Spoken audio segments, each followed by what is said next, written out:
시간, 마지막 시간입니다. 페이지 16페이지입니다. 페이지 16페이지. 제네바 사역에 대해서 한번 얘기를 했고, 어떻게 그가 사역을 했는지 합니다. 10번, 강의 설교자 칼빈.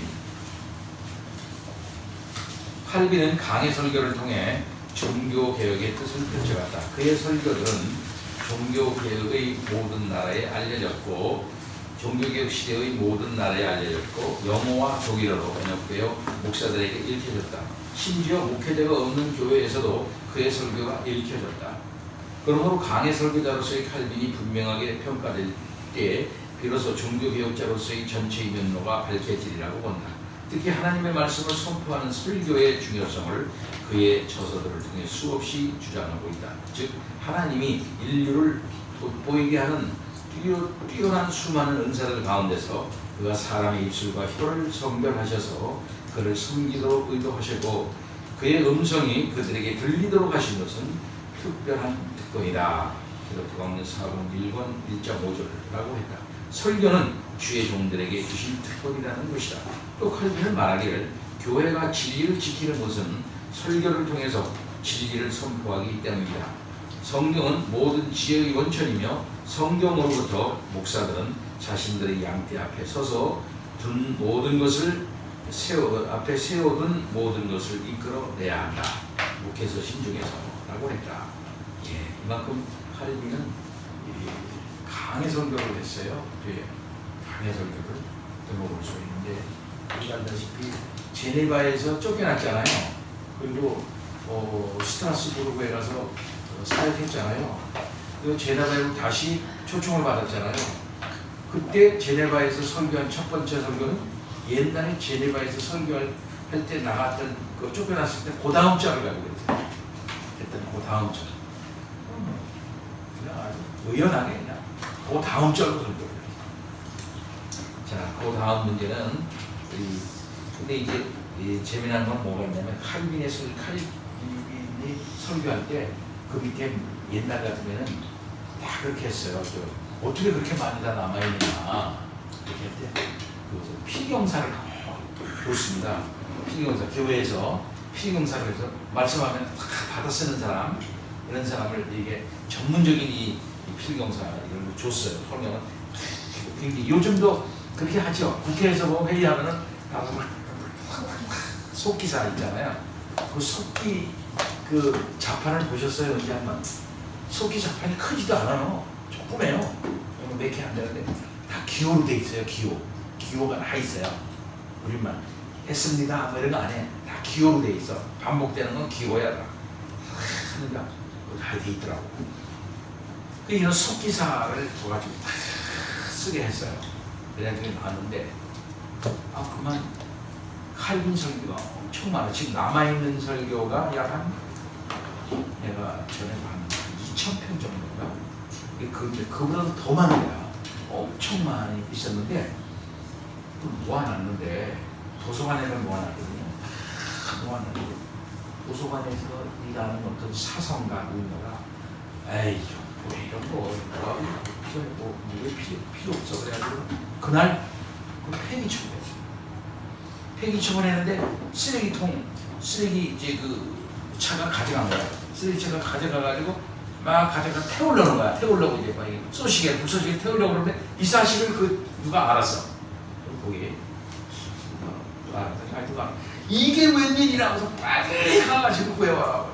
근데 어느 정도는 벌써 들어갔어. 들어가고 타고 남아있는 걸 구해온 거야.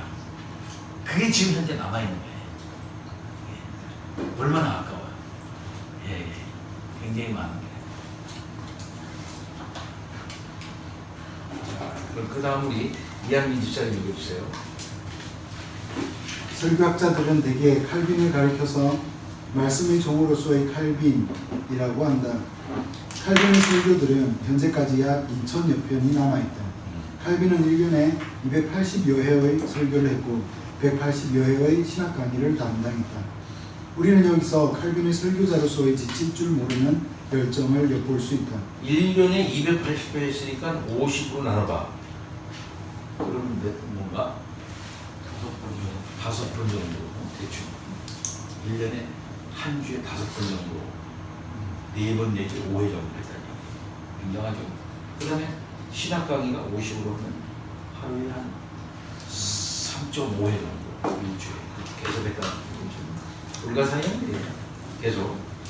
칼빈의 조직적이고 냉철한 의지, 그리고 천재적인 암기력, 하나님의 말씀에 철저하고자 한 그의 열정은 그를 강의 설교자로 세웠을 뿐 아니라 바로 그가 외친 종교개혁은 하나님의 말씀 선포, 곧 강의 설교를 통해서 이루어진 것임을 우리는 알 수 있다. 칼빈의 설교에 수사학적인 기교가 전혀 없었던 것은 아니지만 대체로 그의 설교는 간단, 명료하고 단순하고 직접적이었다. 칼빈의 설교에는 지적인 명석함과 논리적인 강점이 잘 표현되어 있다. 그리고 그의 진지한 확신은 조용한 말에도 불구하고 능력을 더해갔다. 칼빈의 설교 속도는 느렸기에 필기하려는 사람들에게 어려움이 없었다. 그의 설교와 강의들은 언제나 청중을 사로잡았다. 칼빈은 오랜 시간 동안 연구에 몰두했다. 칼빈의 주석 책도 따지고 보면 강의 설교와 신학 강의의 열매라고 볼 수 있고, 그의 설교는 주석을 확장시키고 적용시킨 것이라고 할 수 있다.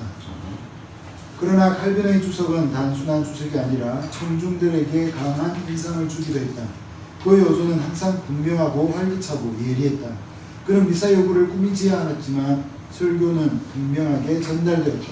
물론 칼빈은 루터처럼 당당한 풍채나 풍부하고 낭낭한 음성, 유창한 응변력을 지니지 못했지만 어떤 육체적인 힘이나 재능이 대신해 줄 필요가 없을 만큼 강력한 의지와 지속적인 확신을 가지고 있었다.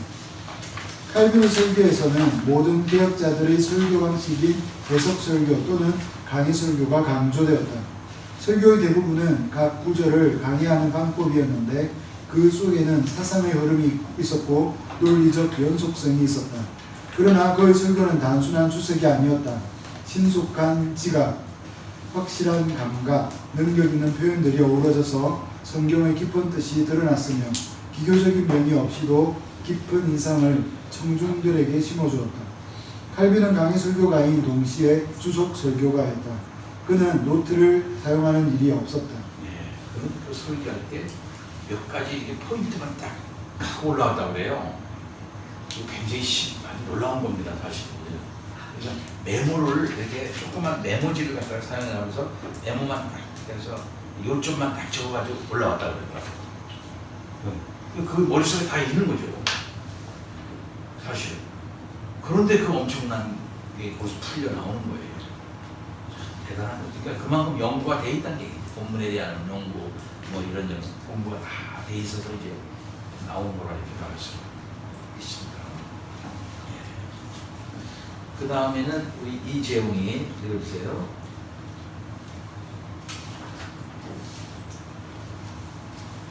칼빈의 설교 준비는 종교개혁 공지들의 책을 읽는 일이었다. 그는 초대 교구들의 작품, 스콜라 철학자들의 작품, 심지어 학문적 입장이 다른 사람들의 주해서들도 깊이 있게 등록했다. 또한 그의 탁월한 성경 언어 실력과 라틴어 지식, 그리고 놀라운 성경 지식이 성경 본문을 깊이 있게 연구하는 데 결정적인 역할을 했던 것이다. 그러므로 칼빈의 강의 설교는 간단한 사색에서 나온 것이 아니라 풍성한 성경 지식과 언어 지식, 그리고 성경 본문에 대한 깊은 묵상으로 청중들에게 올바르게 적용하고자 애쓴 그의 마음에서 비롯되었다. 칼빈이 당시의 설교자들에게 공부했던 설교 준비 방법은 다음과 같다. 즉 설교 준비는 지나치게 체계적이게 되어서는 안 된다고 했다. 그 설교는 미리 작성된 설교문을 준비해서 원고를 정하는 것으로 끝나서는 안 된다고 하는 것이다. 설교는 결코 익혀지는 것이 아니라 살아계신 하나님의 말씀으로 항상 선포되어야 한다는 것이다. 그리고 설교란 성령님의 영감이 계속되는 가운데 행해져야 한다고 그는 굳게 믿었다. 그는 연속적인 문장을 연구할 때 각 절씩 혹은 각 구절씩 설명과 줄을 달면서 본문을 대화합니다. 늘 원문대로 설교하면서도 성경 각본과 확장의 중요성을 철저히 고려했다. 즉 강의 설교의 원리는 언제든지 성경으로 강의되고 해설되어져야 한다는 것이다. 강의 설교자로서의 칼빈은 실제로 설교를 전개할 때 본문 자체의 구조에는 특별한 구조를 취하지 않았죠. 예, 중요한 거죠. 성경은 성경으로 해석되어야 된다. 성경은 스스로를 해석하고 있어요. 그래서 구약이 신약을, 신약이 구약을 서로 연결하면서 해석을 하고 있죠. 그런 면에서 굉장히 중요하다. 성경의 통일성을 강조해가면서 얘기하고 있는 걸 볼 수 있습니다. 그다음에 구조도 본문 자체의 구조를 중요시하게 된다. 어떤 면에서는 강해 설교의 그 전형을 우리는 그 칼빈에서 찾는 겁니다. 그 이전 몰라요. 중세의 그 저기는 여러분도 읽을 설교가 별로 없어요. 왜 읽을 설교가 별로 없냐면 중세기에 때는 설교의 사주 의미를 늘 생각을 했어요. 본문의 의미, 무슨 뭐 역사적 의미, 도덕적 의미, 영적 의미 뭐 이런 식으로 해가지고 의미를 갖다가 여러 가지를 찾았어요. 본문에는. 그러나 칼빈은 종교개혁에서 해석을 하는 본문에는 하나밖에 의미가 없다. 그 하나를 찾는 거예요. 그래가지고서 그렇게 하려면 문학적 구조를 잘 찾아야 되겠죠. 문학적 구조를 잘 찾아야 그런 문법적 해석을 잘 하고 시각적 해석을 통해 가지고 본문의 의미를 밝혀내는 것입니다. 자, 이게 중요하죠. 그 다음에는 원주사님. 그러므로 그의 설교는 처음부터 설교자의 어떤 의도와 목표를 가지고 시작하는 제목 설교와는 크게 달랐다. 이렇게 볼 때 칼빈은 최대의 강의 설교자요 순수한 강의 설교자라고 할 수 있다. 우리가 칼빈 강의 설교의 특징들을 살피는 것은 보다 성경적인 설교를 원하기 때문이라고 하겠다. 칼빈의 선수는 말 그대로 강의 설교의 모델이라고 할 수 있을 것이다. 칼빈은 하나님 앞에서의 두드러진 교리를 붙들었으며 그런 신전 의식은 그의 목회 생활 전반에 걸쳐 특히 설교에서 항상 나타났다. 칼빈은 진실로 하나님 앞에서 살았고 하나님 앞에 섰다는 의식으로 설교하였다. 칼빈의 기독교 강요의 첫 장에 나타난 신지식에 대한 내용은 하나의 명제로서가 아니라 감동적이며 경험적인 것이다. 칼빈의 신학서에는 인간을 항상 하나님의 면전에 세우려는 노력이 어디에서든지 나타나 있다. 물론 그러한 입장은 칼빈의 강의 설교 가운데도 너무나 명백히 나타나 있다. 칼빈이 어떤 설교를 하든지 5분 정도 지나면 이러한 사상이 보여진다고 했다. 그는 성경 본문 해석에서 인간이 어느 곳에 있든지 말씀을 통하여 그 자신을 나타내신 하나님을 피할 수 없음을 지적했다.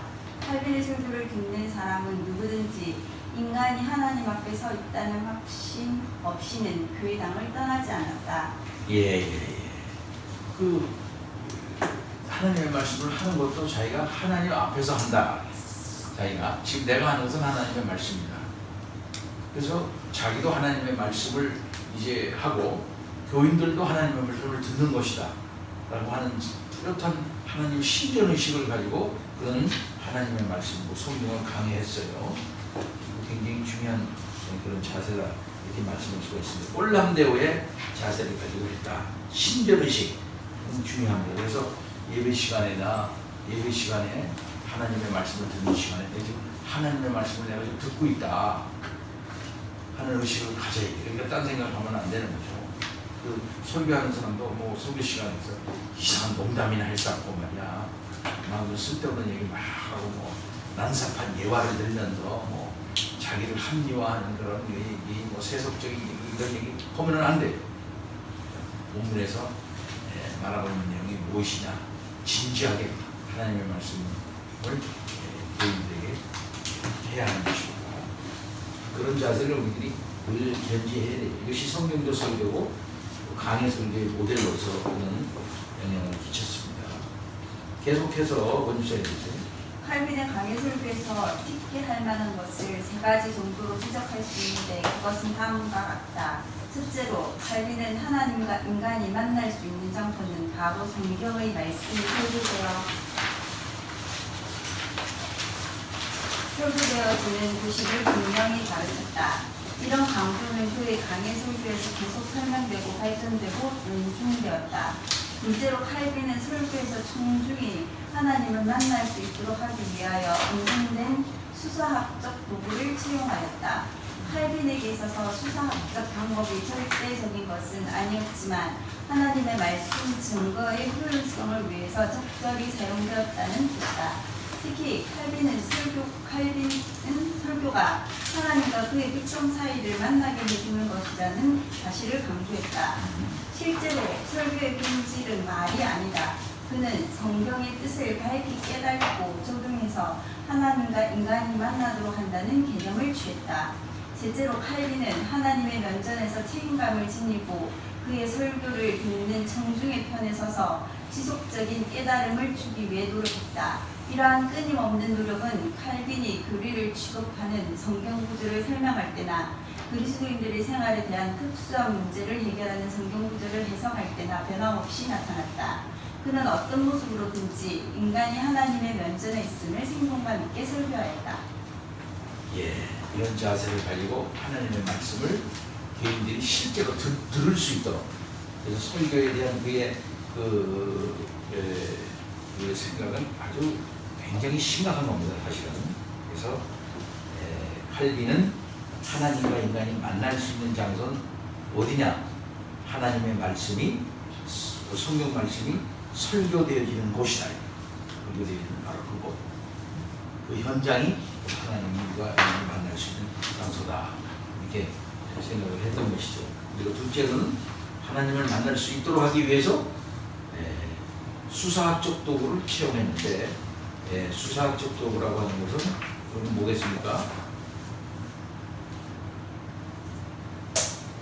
하나님의 말씀을 실감나게 느끼게 하기 위해서 그렇게 하는 그런 수사학적 방법을 말하는 거예요.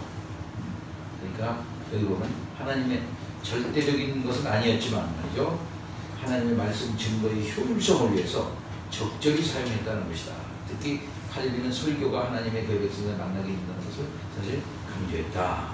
이 수사학적 도구라고 하는 것은 그냥 무슨 말을 할 때 수사학적으로 한다. 그게 무슨 말이겠어요?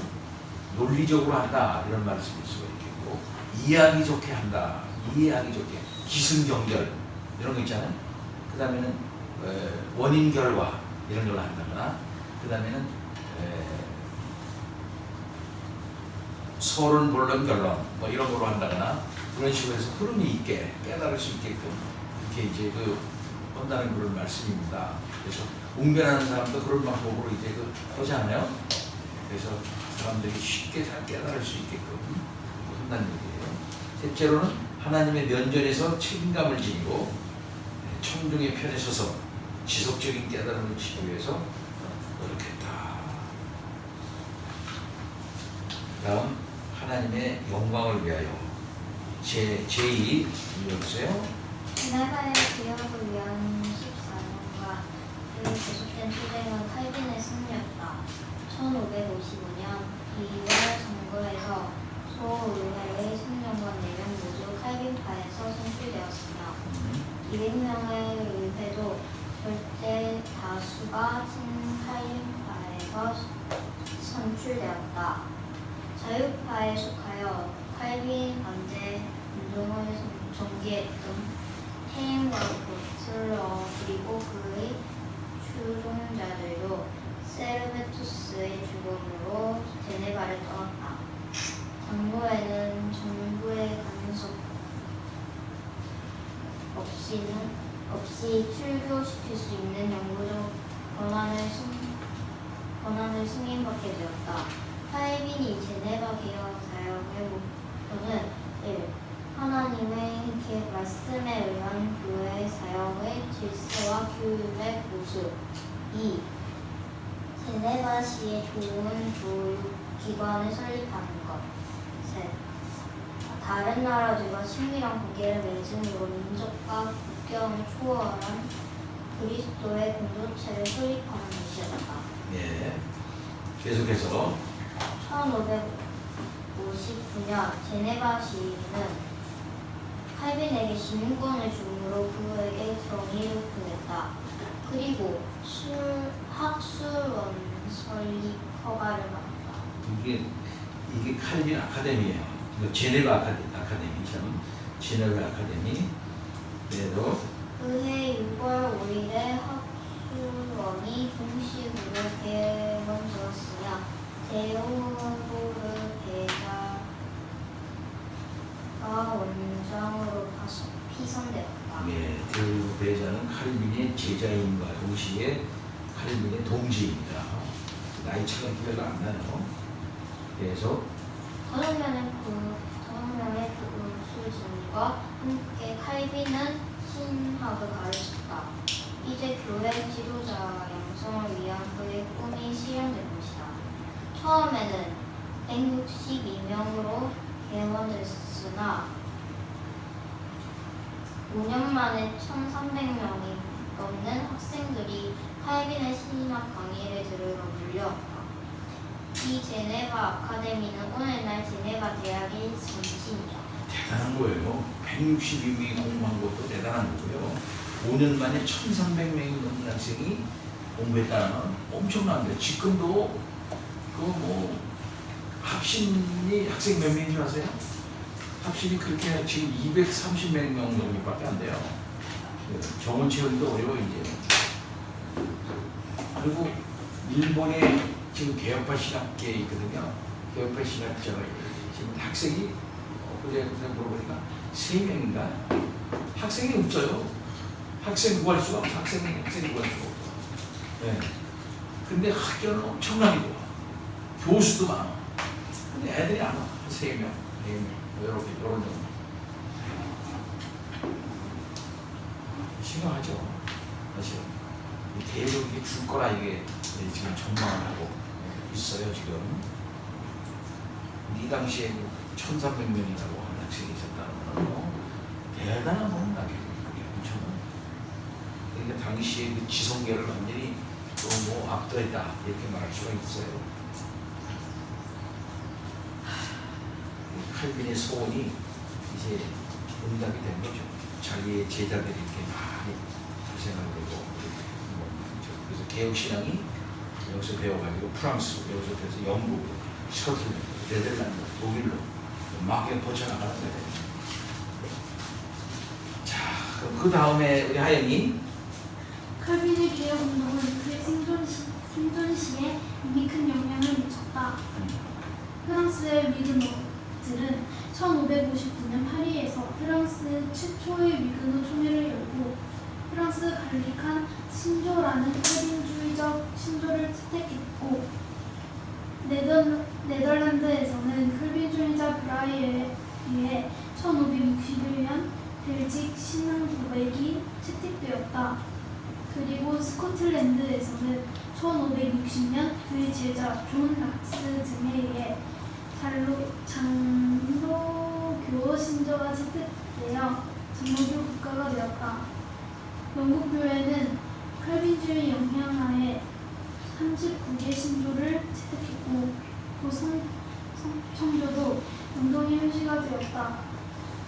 독일남부 지역은 칼빈주의 1세구로 변하여 1563년에는 하이델베르크 교리문학이 채택되었다. 스위스에는 취리히, 바젤, 베른 등이 칼빈주의를 따르게 되었다. 또 여러 곳에서 폭정이 시달리던 많은 사람들이 칼빈의 영향력과 그 지배 아래서 안전한 거처를 찾아 제네바로 입주하였다. 영국 메리 여왕의 박해를 피해 제네바로 온 영국의 개혁자들은 1560년 제네바 성경이란 영어 성경을 출판했다. 프랑스 장로교는 위그노, 네덜란드에서는 벨직, 스코틀랜드에서는 정락수를 위한 장로교 국가, 영국에서는 39개로 독일 남부 지역 그쪽에서는 하이델베르크 요리입니다. 또 여러 영향이 이게 전국 전 세계적으로 펼쳐서 칼빈주의 영향이 칼빈의 영향이 펼쳐나가게 됐던 것을 볼 수 있습니다. 자, 계속해서 좀 더 칼빈은 죽을 때까지 오직 하나님의 영광만을 위하여 일하였다. 칼빈은 중앙기에 창백한 안색이었으며 검은 머리가 수염을 지니고 있었다. 그를 만난 사람들은 특히 그의 건체나는 눈동자에 깊은 인상을 받았다. 외모는 소박하였으며 음식도 약간만 먹었고 잠도 적게 자는 편이었다. 굉장히 재치가 있었고 관찰력이 뛰어났으며 특히 놀라운 천부적 기억력을 가지고 있었다. 그는 명랑할 때도 있었고 때로는 익사를 부리는 경우도 있었으며 특히 도금이를 이용해 웃음을 자아내는 데 소질이 있었다. 그러나 보통 그의 태도는 엄숙하였으며 어조는 단순하고 직접적이었고 심사숙고한 후 심각하게 말을 꺼내곤 하였다. 예, 인간적인 얘기를 이제 듣습니다. 때로는 칼빈이 너무 엄격하고 엄숙하고 그 다음에 우울증에 빠져 있는 사람 아니냐 이렇게 생각하는데 그건 아니라고 이제 연구가들이 얘기를 하고 있습니다. 인간 칼빈에 대해서 연구한 걸 내가 쭉 보니까 칼빈도 잘 웃었고 농담도 잘하고 그 다음에 명랑하고 또 이렇게 친구들하고도 잘 놀기도 하고 그랬는데 부인도 살아나고 애들도 살아나고 특히 자기들이 일찍 죽었죠. 그런데 과부하고 이혼했잖아요. 결혼했잖아요. 그 애들이 있었어요. 그 애들 중에 남자아이가 있었는데 그 아이가 속을 쎄했어요. 그것 때문에 간신히 많이 쫓아다녔는데 걱정을 많이 하고 그랬던 일이 있습니다. 아버지로서 끝까지 책임지기 위해서 노력을 많이 했습니다. 배지사님. 그가 죽은 후위원회에서는 하나님은 칼빈에게 당당한 위엄을 갖춘 성품을 부여하셨다고 생각했다. 몸이 약했던 그는 13가지나 되는 병을 지니고 있어 사람들이 움직이는 병동이라고 부를 정도였다. 그럼에도 불구하고 그는 최선을 다해 하나님의 나라를 위해 일하였다. 여러 해 동안의 과로와 피곤과 교회를 위한 근심에 시달리면서도 그는 장시간 진구를 계속하였다. 부디 휴식을 취하라고 권하는 친구들에게 그는 주님께서 다시 오실 때 내가 게으름을 피우고 있는 걸 보시면 어떻게 하지? 라고 답하였다. 너무나도 몸이 쇠약해져서 정상적인 업무를 제대로 감당하지 못하게 되자 그는 자기가 미처 처리하지 못하는 서기의 급료를 받기를 거부하였다. 그의 수입은 상당한 편이었으나 주로 구제 사업을 위해 이것을 바쳤기 때문에 재산은 불과 얼마 되지 아니했다. 병이 깊어졌을 때에는 들것에 실려 교회당에 가서 강단에 앉아서 설교하곤 했다. 이와 같이 하나님의 일에 진력을 다하던 칼빈은 1564년 2월 6일에 마지막 설교를 하고 병석에 누웠다. 5월 2일에는 최후의 편지를 뉴샤텔에 있는 파렐에게 보내어 빨리 제네바에 와서 함께 마지막 날들을 지내자고 부탁하였다. 칼빈은 임종시까지도 여호수아 주석을 집필하던 가운데 있었는데 결국 이를 가지고 약속의 땅에 들어간 격이 되었다. 데오도로 베자는 칼빈의 마지막 날들을 묘사하여 겨우 영혼 밖에는 아무것도 남아있는 것 같지 않았다고 하였다. 칼빈은 1564년 5월 27일 55세를 일기로 베자의 품에 안겨 임종하였다. 다음 날 사람들은 그의 유지를 받들어 플렌 팔리에의 일반 묘지에 묘비도 세우지 않은 채 매장하였다. 예, 칼빈의 그 묘지가 유명하죠. 그래서 묘비도 세우지 않은 채 매장하였다. 지금도 아주 촉촉한 그런 저게 있어요. 겸손하신 분이고 자기 이름 남기기를 꺼내던 그런 분입니다. 55세로 돌아가셨어요. 1564년 5월 27일 배자의 자기 제자 배자의 품에 안겨가지고 돌아가셨습니다. 그다음에 엄주사님. 칼빈은 진정 위대한 용기에 완전한 헌신을 소유한 인물이었다. 배자는 기록하였다. 나는 칼빈의 생활을 16년간 옆에서 지켜보았다. 그 결과 말할 수 있는 것은 이 사람이야말로 그리스도인의 생애와 죽음의 원형을 그대로 보여주었다는 것이다. 더 이상 첨가할 수도 감할 수도 없는 참된 그리스도인이었다.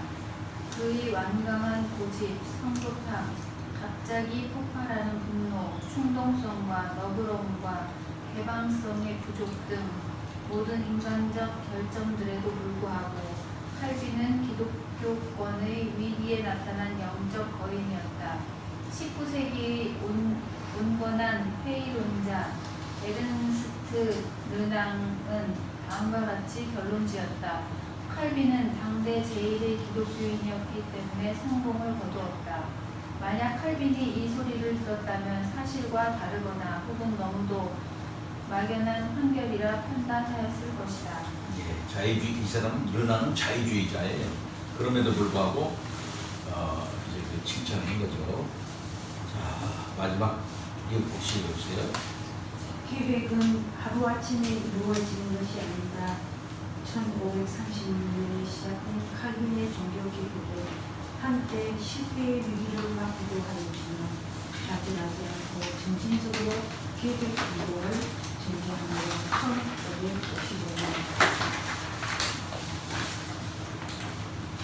1555년에 이르러서는 어느 정도 그 틀이 잡히게 되었다. 성경은 가정, 교회와 국가 영역에서 왕노를 하게 되었고 인간적인 고뇌는 사라지고 성령의 지도에 따라 교회가 운영되었다. 이렇게 계획된 모습을 바라보면서 스코틀랜드의 계획자 존 락스는 제네바는 사도시대 이후 지상에 존재했던 가장 완전한 그리스도의 학교였다. 나는 다른 곳에서 전례를 본 적이 없다고 기술하였다. 영국의 계획자 존 베일은 제네바는 내게 놀라운 비밀로 수많은 사람들이 그곳으로 모여들었고 가난 가운데서도 살 수 있는 성소와 같다고 전합니다.